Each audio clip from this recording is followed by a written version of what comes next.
హైదరాబాదులోని తెల్లాపూర్ మున్సిపాలిటీలో జరిగిన గద్దార్ విగ్రహావిష్కరణ సభలో ప్రొఫెసర్ కంచె ఐలయ్య గారు మాట్లాడుతూ ఒక 2 విషయాలను ప్రజలకు సూటిగా అందించాడు.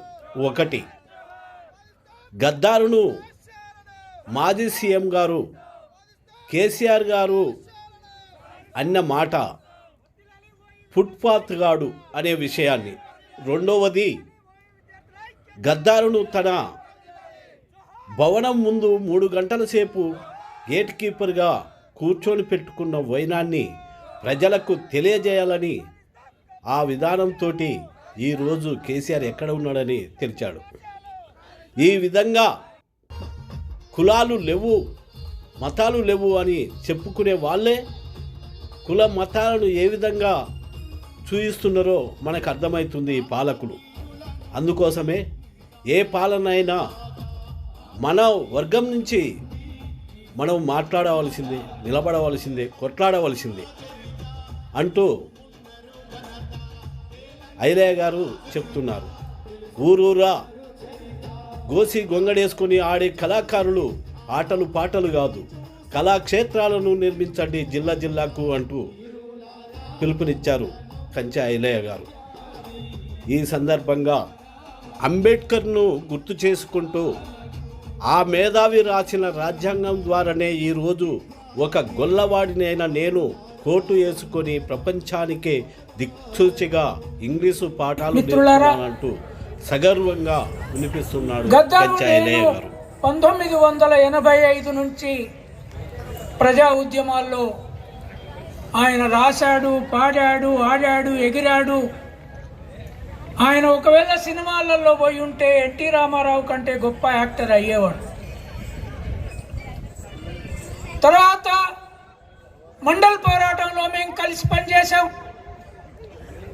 ఆ తర్వాత చాలా ఉద్యమాలు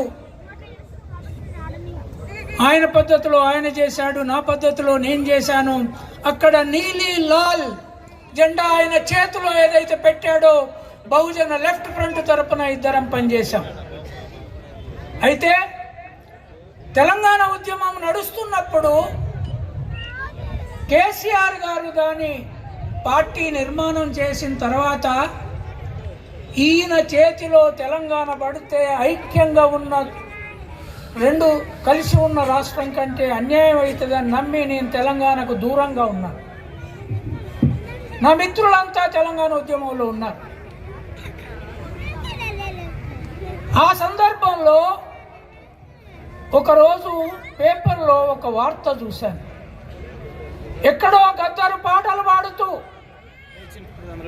కేసీఆర్ను విమర్శించాడని, కేసీఆర్ దానికి సమాధానంగా వాడు ఒక ఫుట్పాత్ గాడు నన్ను విమర్శించేది అని కేసీఆర్ గద్దర్ని ఒక ఫుట్పాత్ గాడు అంటే రోడ్ల మీద బతికేటోడు నన్నా అని. దాంట్లో అంతర్లీనంగా ఇతనొక దళితుడు, ఇతనొక మాల, ఇతనొక మాదిగా, ఇతనొక దిక్కులేనోడు, నేను భూస్వామిని, నేను దొరను, నన్ను ప్రశ్నిస్తాడా అనే గర్వం, అహంకారం నా గుండెను చీల్చేసింది. రెండవది, ఆయన ఎందుకు పోయిండో ఆ కేసీఆర్ను ముఖ్యమంత్రి అయిన తర్వాత చనిపోయే కొద్ది రోజుల ముందే ఆయన తెలంగాణ ప్రజల సొమ్ముతో కట్టుకున్న ఆ పెద్ద భవనంలో, ఇవాళ ఆ భవనంలో దళిత ముఖ్యమంత్రిని చేస్తానని తనే కట్టుకొని కూసున్న భవనంలో ఇవాళ దళిత డిప్యూటీ చీఫ్ మినిస్టర్ ఆ భవనంలో ఉంటున్నాడు. అది గొప్ప మార్పు. నేను పోయి చూసిన, అది మైసూర్ రాజా భవనం లాగా ఉన్నది. మన మిత్రుడు దాంట్లో ఉంటున్నాడు, తింటున్నాడు, పంటున్నాడు. నేనే ఉంటానని మొత్తం సెక్రటేరియట్లు కూలగొట్టి పెద్ద సెక్రటేరియట్ దాంట్లో కట్టినాక వారం రోజుల నుంచే వీళ్ళు వచ్చి కూర్చున్నారు. ఆయన 5వ ఫ్లోర్ ముఖ్యమంత్రి గదికి ఇవ్వాలనే బట్టి గారు తీసుకుపోతే పోయిన ఆయన దగ్గరికి పోయినా కానీ ఆ ఫ్లోర్లో ఆయన ఒక్కరోజు కూర్చోలేదు. ఆయన ఏం చేయగలుగుతాడనే రేవంత్ రెడ్డి ఇప్పుడు అక్క గదిలో కూర్చున్నాడు. నాకు చాలా ఆనందం వేసింది. అయితే గద్దర్ అకస్మాత్తుగా చచ్చిపోయింది. కొల్లూరు సత్తయ్య నాకు ఒక తమ్ముడు లాంటి వాడు. ఇక్కడ ఆయన నేను నా యువమిత్రులు కలిపి పూలే అంబేద్కర్ ఫిలసాఫికల్ ఇంగ్లీష్ ట్రైనింగ్ పెట్టి భారతదేశంలో ఉన్న ఎస్సీ ఎస్టీ బీసీ అగ్రకుల స్త్రీ పురుషులకు ఇంగ్లీష్ నేర్పి దేశాన్ని అమెరికాతో సమానంగా తయారు చేసే మేధావి వర్గాన్ని సత్తయ్య గారి డబ్బుతో మేము నడుపుతున్నాం. ఇక్కడ గద్దర్ అకస్మాత్తుగా చచ్చిపోయిండు. ఇక్కడికి వద్దామని నేను బయలుదేరిన తోవలో తెలిస్తే నేను హాస్పిటల్కి పరిగెత్తిన. అక్కడ మధు యాస్కి ఉన్నాడు, భట్టి గారు ఉన్నారు, ముఖ్యమంత్రిగా ఉన్న రేవంత్ రెడ్డి ఉన్నారు. వాళ్ళు ఆయన శవాన్ని స్టేడియం తరలించారు. ఆ కథ జరిగింది. చనిపోయిన తర్వాత ఆయన జయశంకర్కు ఒక జిల్లా పేరు పెట్టాడు. కానీ ఆయన చనిపోయినాక ఆయన మీద మీటింగ్లో పెట్టిన దానికి ఎక్కడ కేసీఆర్ పోలేదు. కానీ నా మదిలో ఈ ప్రపంచంలోనే భారతదేశము ఇది పుట్టిన రోజు నుంచి సృష్టించినటువంటి ఒక మహత్తరమైన కళాకారుణ్ణి ఫూట్పాత్గాడు అన్నాడే. ఆ ఫూట్పాత్గాని బొమ్మ కేసీఆర్ చూస్తేనే అదిరి మళ్ళొక్కసారి పడి కాలిరగాలన్నట్లు బొమ్మ పెట్టాలని ఆలోచించింది.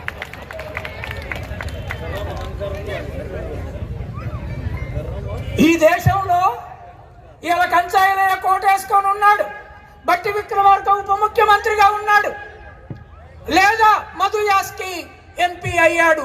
అది అయ్యాడంటే ఈ దేశంలో పుట్టిన ఒక మాల కులంలోనే పుట్టిన ఆ మహత్తర మేధావి అంబేద్కర్ చేయబట్టి ఇవాళ ఇక్కడ గొల్లోడు గొర్రెలు కాసుకున్నటోడు ఈ దేశానికే ఇంగ్లీషు నేర్పుతున్న గొల్లోడు ఇక్కడ పుట్టాడు.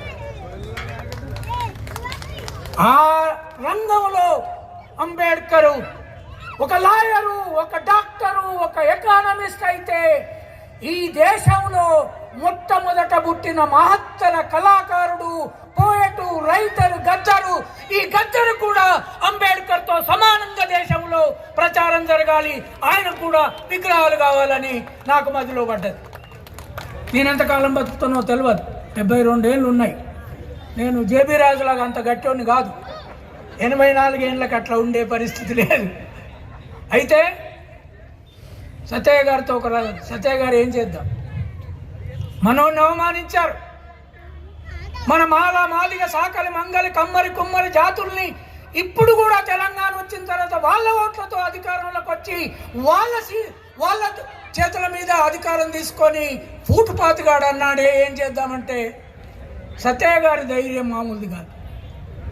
మా మిత్రులు అంటుంటారు, 2 పిచ్చోళ్ళు జరిగింది ఈ దేశంలో. కంచాయిలే ఒక పిచ్చోడు, సత్యయ్య మరో పిచ్చోడు. అయితే సత్యయ్య గారు అన్నారు, లేదు, ఆయన చనిపోయిన తర్వాత 11 రోజులు రోజు ఇక్కడ సంతాప సభలు జరిగినాయి ఇదే విగ్రహంతో. ఇంకెక్కడ జరగలే. ఎవ్రీ డే మొత్తం తెల్లాపూర్ వచ్చి ఇక్కడ సంతాపాలు. దాంట్లో అన్ని కులాల వాళ్ళు ఉన్నారు. రెడ్లు ఉన్నారు, కాపులు ఉన్నారు, గౌడ్లు ఉన్నారు. అక్కడ ఉన్నాగో సోమిరెడ్డి గారు ఈ విగ్రహాన్ని కనుక కూలగొడితే ఇక్కడే ఆత్మహత్య చేసుకుంటా అని ఆయన ప్రకటించాడు. ఆ విగ్రహం ఉండుడా, నా శవం ఉండుడా అన్నాడు. ఎవరు చెప్తారు ఈ దేశం? గద్దర్ మీద ఎంత ప్రేమ. నాకు అనిపించింది అంబేద్కర్ ఉండంగా కూడా అంత ప్రేమ అంబేద్కర్ మీద ఎవరికి లేదు.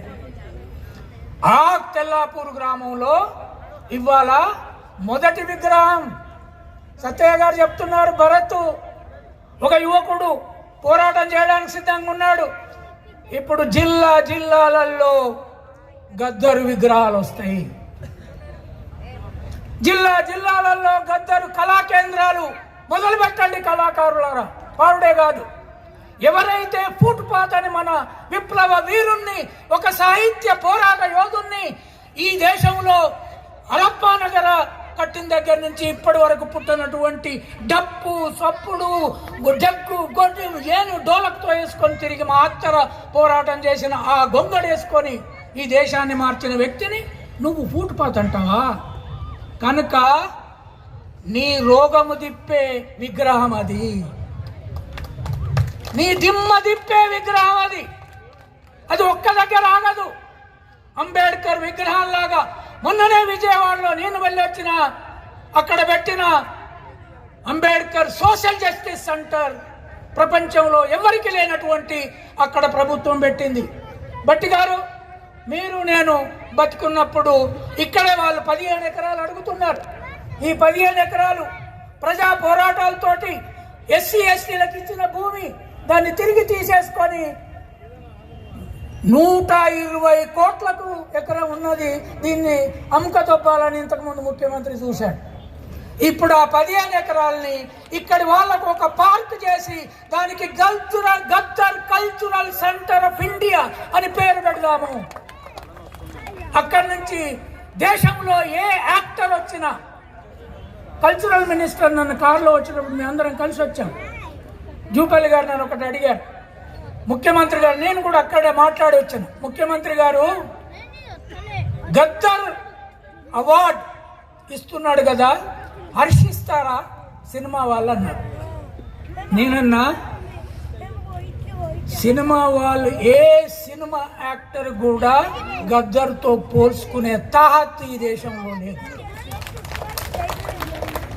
ప్రజల కోసం డబ్బు సంపాదించడు, ఆడు పాడు వేషమేసుడు వేరు.